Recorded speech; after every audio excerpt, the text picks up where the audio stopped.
Ay mga ka-tips, ito na naman po si Print Tips para mag-istorbo at magbigay po ng konting kaalaman or diskarte regarding po sa printing and crafting. Tara, panoorin nyo to.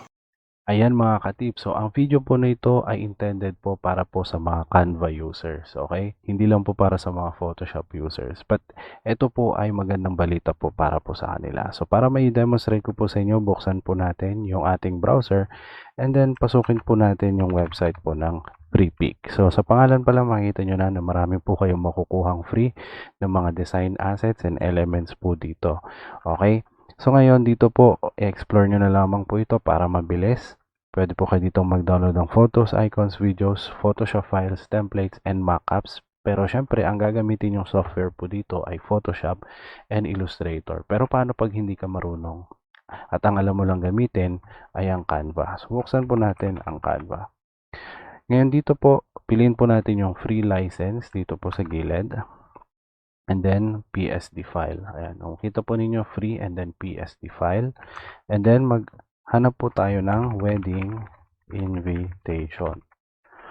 So yan. So meron na po tayong wedding invitations po dito. Ngayon i-download po natin ang isa para may pakita ko po sa inyo kung gaano po kaganda yung Canva at Photoshop file kung pagsasamahin po natin.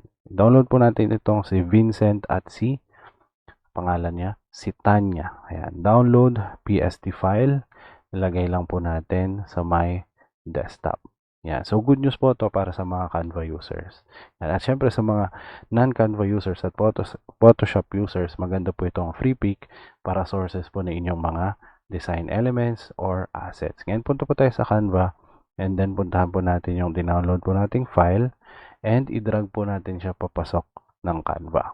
Yan. So, makikita po nyo draft files to upload. Pwedeng PDF, PSD, PowerPoint document, key numbers, etc. etc. So, yan. So, uploading na po yan. Antayin lang po natin. Okay, kung hindi po siya nag-upload, pwede nyo naman pong ulitin. Kasi minsan nagkakaroon po ng error yan.